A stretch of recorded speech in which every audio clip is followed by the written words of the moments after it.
నమస్తే అండి. నా పేరు doctor Ashok Prithviraj, ENT surgeon, Medicover hospitals. So ఈరోజు నేను ఎడినాయిడ్స్ అండ్ టాన్సిల్స్ గురించి మీకు కొన్ని విషయాలు చెప్దాం అనుకుంటున్నాను. అంటే చాలామంది అంటే ఇప్పుడు సమ్మర్ వస్తుండే కొద్దీ ఎక్కువ మంది నన్ను అడిగే ప్రశ్న ఏంటంటే ఈ టాన్సిల్స్ అంటే ఏంటి, ఎడినాయిడ్స్ అంటే ఏంటి, టాన్సిల్స్ అంటే ఏంటి అని అడుగుతుంటారు అనమాట. ఎందుకంటే ఫ్రీక్వెంట్గా మీరు గమనిస్తూ ఉంటే కనుక ఈ ఆపరేషన్లు వేయండి, చాలామందికి మాకు పిల్లలకి టాన్సిల్ ఆపరేషన్ చేయించామని, ఎడినాయిడ్ ఆపరేషన్ చేయించామని అని ఎక్కువగా సమ్మర్లో సెలవులు ఉంటాయి కదా పిల్లలకి. సో ఈ సందర్భంలో ఎక్కువ మంది చేయించేసుకుంటూ ఉంటారు. సో వీటన్నిటి గురించి అసలు వీటికి సర్జరీ అవసరమా, అసలు ప్రాబ్లం ఏంటిది, ఇది ప్రాబ్లమేనా కాదా, ఇలాంటి విషయాలన్నీ కూడా మనం డిస్కస్ చేసుకోవచ్చు అనమాట. సో ముందుగా అసలు ఎడినాయిడ్స్ అంటే ఏంటి, టాన్సిల్స్ అంటే ఏంటి, ఇవన్నీ మన శరీర రక్షణ వ్యవస్థలో ఒక భాగం. అంటే మన శరీరంలో లింఫ్ నోడ్స్ అని చెప్పి ఉంటాయన్నమాట.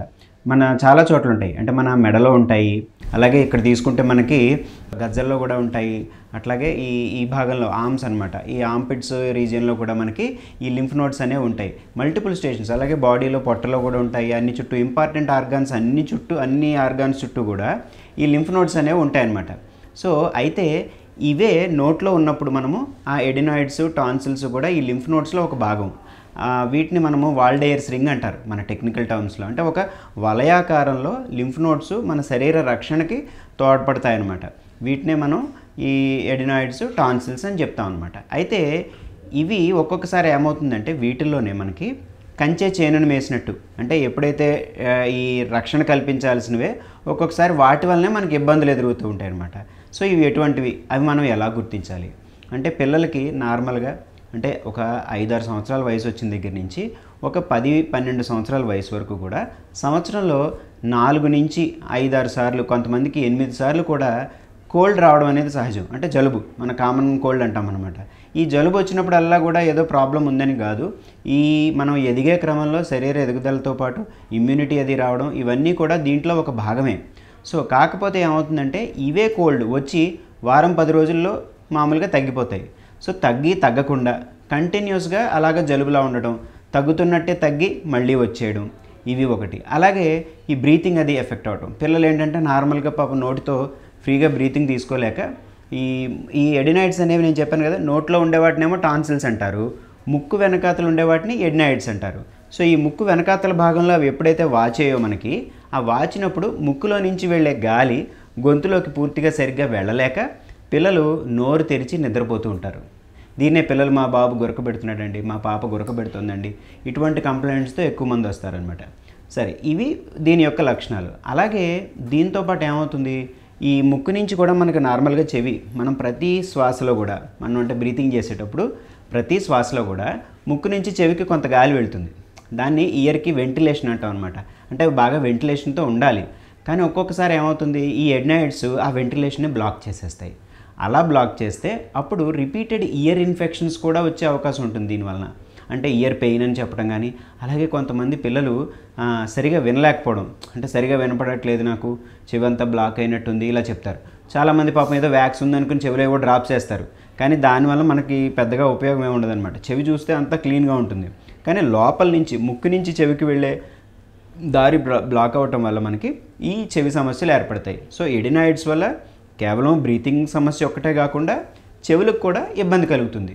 ఇంకా ఏమవుతుంది, ఎప్పుడైతే మనకి రిపీటెడ్గా కోల్డ్స్ రావడం, దీనివలన కొంతమందికి ఆల్రెడీ అంటే జెనెటిక్గా, అంటే కొంతమంది ఆస్మానో లేకపోతే లంగ్కి లేదా వీటికి సంబంధించిన ప్రాబ్లమ్స్ ఉన్నవాళ్ళు, ఎలర్జీ ప్రాబ్లమ్స్ ఉన్న వాళ్ళకి ఈ రిపీటెడ్ కోల్డ్స్ వల్ల అవి ఇంకా ఎక్కువ అయ్యే అవకాశం ఉంటుందన్నమాట. సో కాబట్టి ఇటువంటి లక్షణాలని మనం ఎడినాయిడ్స్ ఉన్నాయని గుర్తించగానే దానికి ఫస్ట్ మీరు ఒక ఈఎన్టీ డాక్టర్ని సంప్రదించి దానికి తగిన సలహాలు తీసుకోవాలి.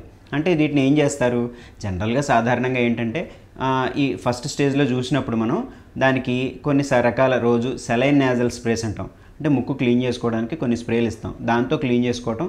అలాగే కొన్ని రకాల ఎక్కువ హార్మ్ లేని, అంటే దానివల్ల మనకి హానికారకమైనవి ఏం కాదు కానీ స్టెరాయిడ్స్ అనే మందులు ఉంటాయి. ఆ స్టెరాయిడ్స్ కేవలం ముక్కులో ఇస్తామన్నమాట.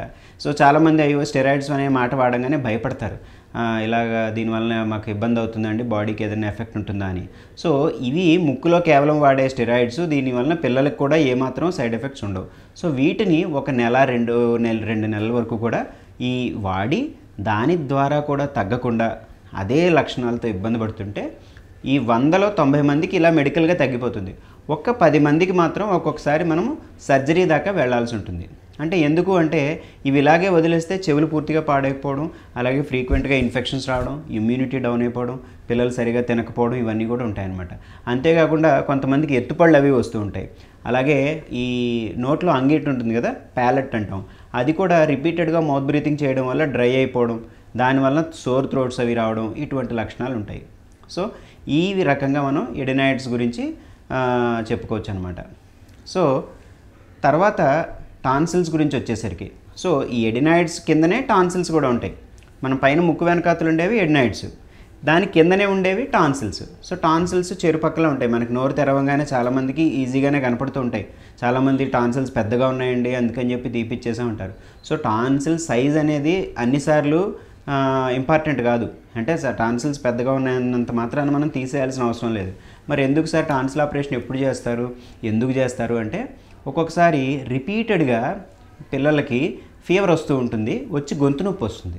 సో ఈ ఎడినాయిడ్స్తో పాటే చాలామందికి కలిసి వచ్చేస్తుంటాయి అన్నమాట ఈ టాన్సిల్ ఇన్ఫెక్షన్స్ కూడా. కొంతమందికి విడిగా ఓన్లీ టాన్సిల్ ఇన్ఫెక్షన్స్ వస్తాయి. అంటే మనం ఆ పర్టికులర్ కేస్ బేసిస్ మీద మనం చూసుకుని దాన్ని బట్టి ఏం చేయాలనేది ఆలోచించాలి. సో ఈ థ్రోట్ పెయిన్ లేదా టాన్సిల్ ఇన్ఫెక్షన్ని మనం టాన్సిలైటిస్ అంటారు, ఎక్యూట్ టాన్సిలైటిస్ అంటారు. ఈ ఎపిసోడ్స్ ఒక సంవత్సరంలో 6 to 8 ఎపిసోడ్స్, అంటే కనీసం 6 నుంచి 8 సార్లు వచ్చాయనుకోండి సంవత్సరానికి, అప్పుడు నాకు తెలిసినంతవరకు మనం సర్జరీకి వెళ్ళే అవకాశం ఉంటుంది. కానీ ఈలోపు సంవత్సరంలో 1-2 సార్లు 3 సార్లు ఒకసారి ఏదో గొంతు నొప్పి వచ్చిందని చెప్పి టాన్సిల్స్ తీయించాల్సిన అవసరం లేదు. ఇలా రిపీటెడ్గా ఇన్ఫెక్షన్స్ బారిన పడే వాళ్ళకి మాత్రమే మనము, అది కూడా యాంటీబయాటిక్ వాడితే తప్ప తగ్గని ఇన్ఫెక్షన్స్ని మనం ఒక ఎపిసోడ్ కింద కన్సిడర్ చేస్తాం. సో ఇలాంటి ఎపిసోడ్స్ సంవత్సరంలో 6 నుంచి 8, అంటే 6 కంటే ఎక్కువ వచ్చింది అంటే కనుక మనం సర్జికల్గా రిమూవ్ చేయాల్సిన అవసరం ఉంటుంది. సో ఇవి టాన్సిల్స్ గురించి. అలాగే కొంతమందికి ఇంకొక అంటే తీయకపోతే వచ్చే నష్టం ఏంటి, టాన్సిల్స్ తీయకపోతే ఫ్యూచర్లో ఒక్కొక్కసారి ఏమవుతుందంటే ఇలాంటి ఇన్ఫెక్షన్స్ ఉన్న వాళ్ళకి హార్ట్ మీద, జాయింట్స్ మీద, కిడ్నీస్ మీద కూడా ఈ టాన్సిల్స్ వల్ల ప్రభావం చూపే అవకాశం ఉంటుందన్నమాట ఈ ఇన్ఫెక్షన్ వల్ల. దీన్ని పోస్ట్ స్ట్రెప్టోకోకల్ కాంప్లికేషన్స్ అంటారు. సో ఇవన్నీ అవాయిడ్ చేయాలి అంటే ఫస్ట్ మీరు ఏంటంటే ఇటువంటి సమస్య ఉందేమో అనే అనుమానం ఉంటే, ఇటువంటి లక్షణాలు తరచూ జలుబు, గొంతు నొప్పి, జ్వరము, ఇటువంటి అంటే అప్పర్ రెస్పిరేటరీ సిమ్టమ్స్ అనమాట అంటాం. అంటే ఈ పై భాగంలో ఉండే మన శ్వాసకోశకు సంబంధించిన ఏ ఇబ్బందులు ఉన్నా కూడా ఒకసారి మీ దగ్గరలో ఉన్న ENT డాక్టర్ని ఒకసారి సంప్రదించి ఏదైనా ఇబ్బందులు ఉన్నాయేమో ముందు గుర్తించుకోవాలి.